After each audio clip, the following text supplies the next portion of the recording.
back. In previous lecture, we discussed about the structure of the Antheridium and Archegonium. Okay. Now we can now in this lecture we see that the how actually fertilization take place. We know that the Antheridium consists of the male gamete that is known as the anthrocytes or sperms, spermatids, and Archegonium in Archegonium venter consists of the egg. Now with the help of water this fertilization take place. Now one by step we can see how actually fertilization take place. First point it take place in presence of water. हा खूप महत्त्वाचा point आहे. Fertilization take place in the presence of water. Okay, तुम्हाला MCQ साठी सुद्धा विचारला जाईल की in bryophyte fertilization take place in the presence of dash dash dash. लक्षात ठेवा water is necessary for the fertilization. Usually rain or dew water, rain पावसाचं पाणी असेल और dew water accumulate in the form of thin layer in the dorsal furrow help in fertilization. ज्या फरोट जे आहेत त्याच्यामध्ये ज्या ब्रायोफाईटच्या थॅलस स्ट्रक्चरवरची डॉर्सल साईडला त्याच्या लेअरमध्ये हा थिन लेअर वॉटरचा ॲक्युमुलेट होतो. ओके, आता तो थिन लेअर झाला की तो काय झाला एक प्रकारचा एक मिडिएटेड म्हणून काम करतो तो वॉटर याच्यामध्ये फर्टिलायझेशनमध्ये स्पर्म कॅरी करण्यासाठी. Okay, sperms liberated from mature अँथेरिडियम.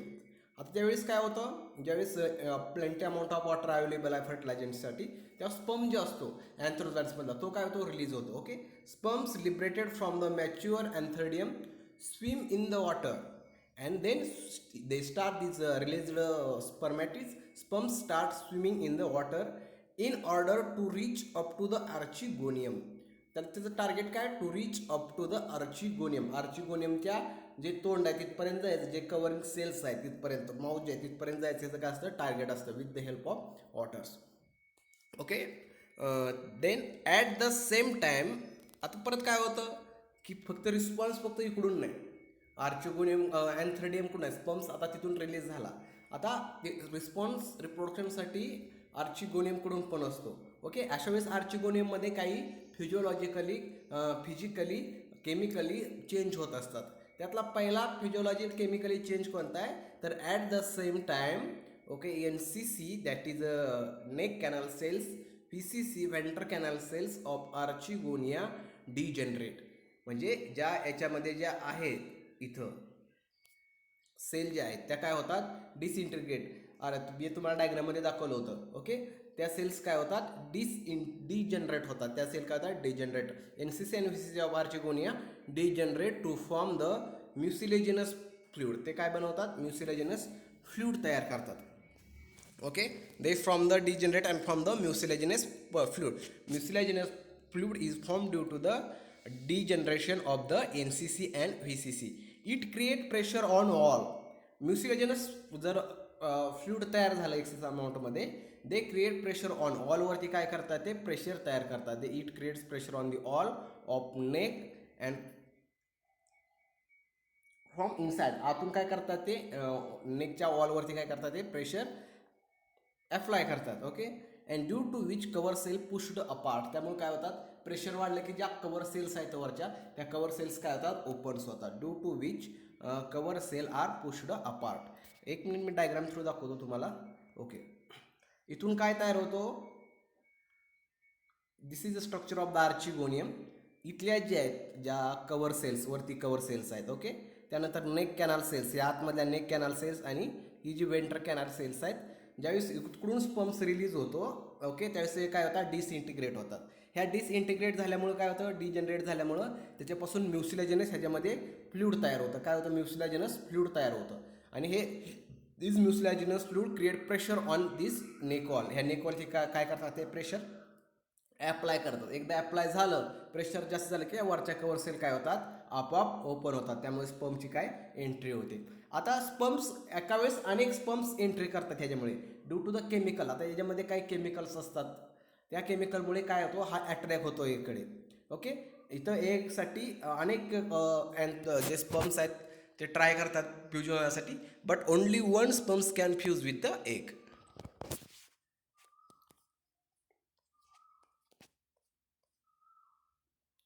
Mucilaginous, now second point. Mucilaginous fluid is rich in chemical substances. असा जो म्युसिलाजिनस फ्लुइड तयार झालेला आहे due to the degenerate of the NCC and VCC, this mucilaginous fluid is rich in chemical substances.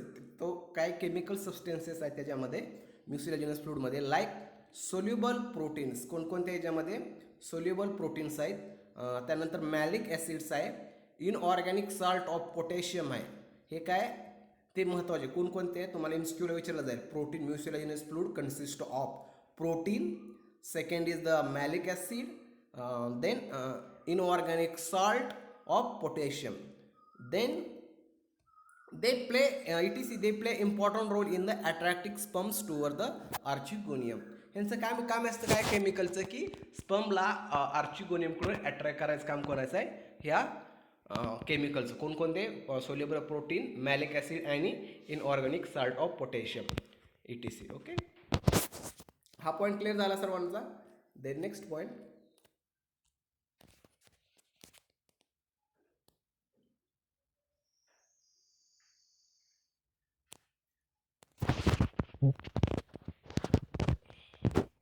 the archegonia, these sperms, this chemical help in the trying to attract the sperms toward the archegonia. This phenomenon is known as chemotaxis. काय म्हणतात त्याला, chemotaxis म्हणतात. हे लक्षात ठेवा, तुम्हाला MCQला विचारलं जाईल. ह्या फिनॉमिनमला काय म्हणतात, to attraction of the sperms toward the archegonia by the chemicals, त्याला काय म्हणायचं, ते किमोटॅक्सिक. मेनी अँथ्रोझॉइड्स, हा पॉईंट खूप महत्त्वाचा आहे.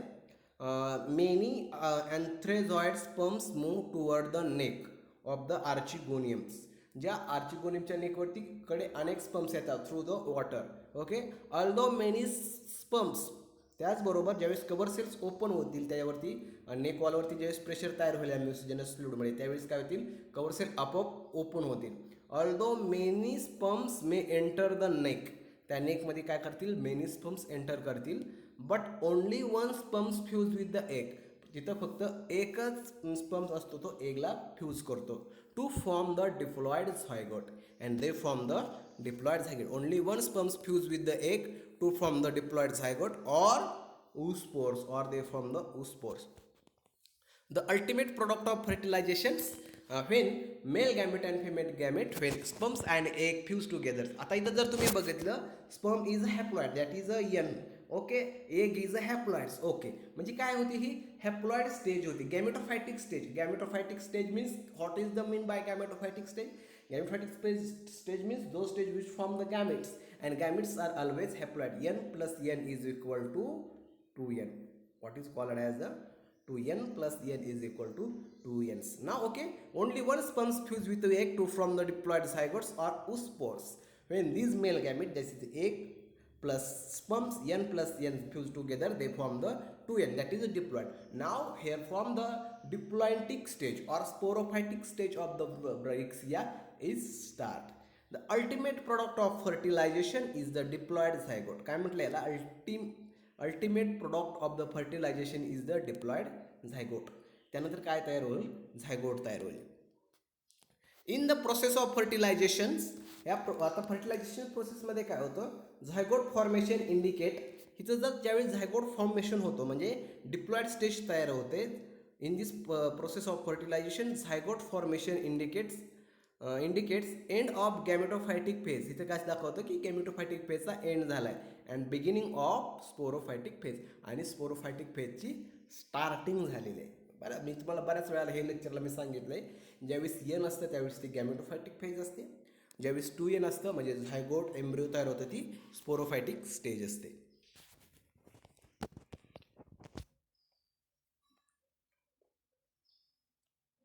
Okay,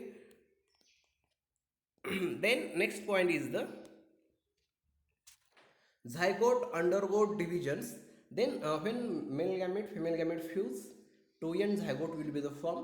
Then the zygote never remain under the dormant stage, they get divided. Okay, zygote undergo division, then dividation take place in the zygote, redivision, then again redivision take place, and differentiation, then differentiation also take place. This differentiation is important because only cell division is a not developing stage in any case of the zygote. another is the important is the differentiations, because the many of the cells will be formed at this stage, and their function of this group of the cell, it is known as a tissue. Okay, and the function of the tissue is the different according to their position in their zygote. Okay, therefore differentiation is the most stage. Okay, most important stage in the zygote embryo formations. From diploid sporophyte sporangium. Okay, then the zygote divided, redivided, and differentiated into diploid sporophyte. They form the diploid sporophyte or sporangiums. Okay, now structure of the sporophyte. Okay, in this lecture we see that the structure of sporophyte. Development of sporophyte. आता जर तुम्ही बघितलं की हा स्पोरोफाईट कुठं तयार झालेला आहे, तर आर्चिगोनियमचं जे वेंटर आहे. ओके, इथं फ्युजन होतंय. मेल गॅमिट फिमेल गॅमिटचं फ्युजन कुठं होतंय, इथं. त्यामुळं तयार होणारा जो झायगोट होता तो रिझल्टिंग इथं असेल, आणि त्याचं जेव्हा डिफरेन्शिएशन होईल त्यावेळेस पोरोफाईटसुद्धा काय होईल, या वेंटरच्या आतमध्ये होईल. ओके, त्यामुळे नेक्स्ट पॉईंट खूप इम्पॉर्टंट आहे. Development of sporophyte take place from the zygote within the venter of the archegoniums. हे तुम्हाला MCQला 100% विचारलं जाईल. Development of sporophyte take place within the dash dash of the archegoniums. कुठं होतं, इन द वेंटर. कशामध्ये होईल, in the venter of archegonium. In the venter of archegonium. The next point is the sporophyte of Rixia show simple structure. Sporophyte हा रिक्शियाचा काय बघितला तर एकदम simple structure आहे. These are not divided into foot seta capsule. Okay, any sporophyte is divided into foot seta capsule. But as you see, the sporophyte of the Rixia, it has only capsule. It has only capsule. Okay, इथं सुद्धा तुम्हाला MCQ विचारली जाईल. In the Rixia, sporophyte consists of dash dash dash. काय असेल, it consists of only capsule. Foot and seta, this is also important. ही सुद्धा तुम्हाला MCQला विचारलं जाईल. Dash dash and dash dash are absent in the Rixia. लक्षात ठेवायचं, foot and seta are absent in the Rixia. एवढीच MCQ तुम्हाला टपमध्ये सुद्धा विचारल्या जातील. ओके, त्यामुळे आपण MCQचा सेशन आपण घेणार आहोत. ओके, मी तुम्हाला तारीख सांगतो. 7 तारखेच्या आतमध्ये किंवा आपला पूर्ण सिलेबस झाल्यानंतर आपण पूर्ण हा MCQचा आपण सेशन घेणार आहोत. सगळ्या इम्पॉर्टंट MCQ. तोपर्यंत तुम्ही अभ्यास करा. मी जी शिकवताना सांगतो ह्या MCQ येतात तिथं तुम्ही पुस्तक साईटला घेऊन, मी ह्याच्यासाठी पुस्तकातून तुम्हाला शिकवतोय की निदान तुम्हाला MCQ तिथं मार्क करता याव्यात. पुस्तक जवळ ठेवत जावं तुम्ही, पण जे MCQ मी सांगतोय त्याला तुम्ही अंडरलाईन करत जावा तिथं. Okay, foot seta are absent. Then next point is the wall of venter. वेंटरचा वॉल आहे फ्रॉम अ कवरिंग लेअर. जो वॉल ऑफ वेंटर आहे हा शेवटचा जो वॉल आहे, wall of venter from a covering layer called as calyptra. ही सुद्धा तुम्हाला MCQला विचारलं जाईल. MCQसाठी विचारला जाईल तुम्हाला विद्यापीठाच्या परीक्षेमध्ये.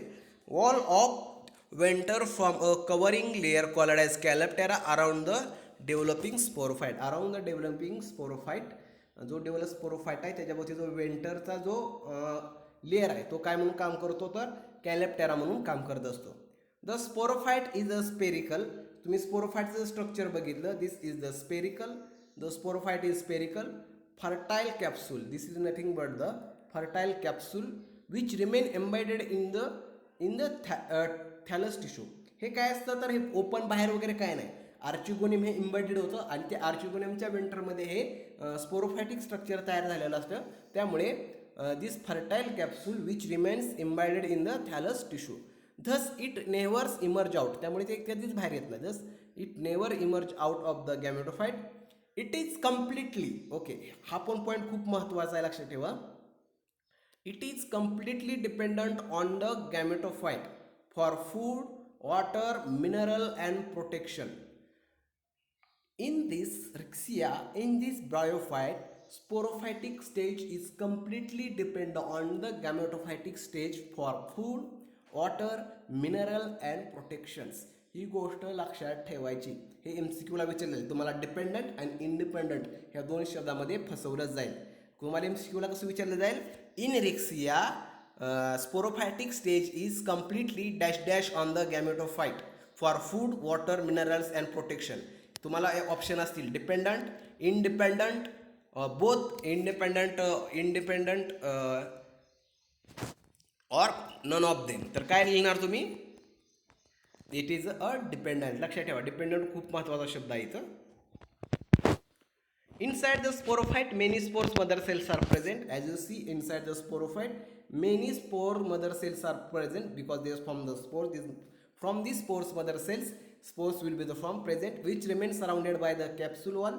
This is the spores mother cell is surrounded by capsule wall and two-layer calyptera. And two-layer calyptera means काय माहिती तुम्हाला माहिती आहे? The capsule wall degenerate before the division of the spores mother cells. ज्या स्पोर्स मदर सेलचं division होईल through the meiosis process. This capsule wall get degenerated. Okay, after some time the inner layer of the calyptra also degenerate होतो, partially degenerate होतो तो सुद्धा कॅलेप्टरचा wall. Thus the spores of Riccia are housed in the cavity of old gametophyte. त्यामुळे काय होतं, बाहेरचं layer जे आहे तो कॅप्सूल वॉल असेल, कॅलेप्टराचा लेअर असेल, तो डिसइंटिग्रेट झाल्यामुळे आता काय फक्त तो housed in the cavity of old गॅमेटोफाइटच्या ह्याच्यामध्ये तो काय असतो, रिमेनिंग राहतो. Thus in the mature sporophyte spores mature जर स्पोरोफाइट तुम्ही बघितलं, स्पोर टेट्राड. टेट्राड मीन्स किती? टेट्राड्स मीन्स 4. 4 स्पोर्स एकत्र येऊन त्याचं स्ट्रक्चर तयार होतं. 1 2 3 आणि 4. ह्याला काय म्हणायचं? Tetrad. Okay, mature spores spore tetrad lies in the cavity enclosed by single layer calyptra. एकाच कॅलेप्टर लेअरनं मॅच्युअर स्पोरोफाइटमध्ये बघितलं तर ते स्पोर्स हे सराउंडेड केलेले असतात. Okay, spores mother cell divide reductionally means meiotically. हे सुद्धा तुम्हाला 100% MCQला विचारलं जाईल. Spores formation from spores mother cells from dash dash process, mitosis, meiosis, none of them and both of them. काय असेल MCQ त्याची? तर reductional divisions means that is a meiosis. लक्षात ठेवा ही MCQ. Each of them thus form 4 haploid spore. Always one in meiosis from one cell, they form the 4 cells. हे सुद्धा लक्षात ठेवा. Arranged tetrahedrally and elasters are absent. लक्षात ठेवा, ब्रायोफाइटमध्ये इलॅस्टर्स absent असतात. हे सुद्धा तुम्हाला MCQला विचारलं जाईल. Elaters are absent in the bryophyte. Okay, then next is the this is the structure. Okay, हे जर तुम्ही यंग स्ट्रक्चर बघितला, young sporophyte showing sporangium cells आहेत. इथं आतमध्ये जर बघितलं तुम्ही, ह्या ज्या आतमधल्या सेल्स आहेत त्या स्पोरॅन्जियम सेल्स आहेत. ओके, बाहेरचं जे लेअर आहे त्याला काय म्हटलंय? कॅप्सूल जॅकेट म्हटलंय. काय म्हटलंय? Capsule jackets. आणि त्याच्यावरती जे दुसरं लेअर्स आहेत ते त्याला काय म्हटलंय जाते, जे डबल लेअर आहे त्याला कॅलेप्टेरा म्हटलंय. हे झालं यंग स्पोरोफाइट. त्यानंतर आहे मॅच्युअर स्पोरोफाइट. मॅच्युअर स्पोरोफाइट झालं त्याच्यामध्ये मिओसिस होऊन बघा, इथं बघा टेट्राड स्पोर्स तयार झालेले आहेत. आणि इथं कॅलेप्टेराचा किती? इथं 2 होते, इथं फक्त 1 लेअर आहे आणि त्याच्यामध्ये पूर्ण स्पोर्स तयार होतात. इलॅटर्स कुठं दिसत आहेत का? याच्यामध्ये नाही. Therefore elaters are absent in this diagram. हे डायग्राम व्यवस्थित समजून घ्या, काय अवघड नाही याच्यामध्ये. ओके, आय होप सर्वांना समजलं असेल. काय प्रॉब्लेम असेल तर कमेंट बॉक्समध्ये कमेंट करा. रिमेनिंग पार्ट आपण नेक्स्ट लेक्चरला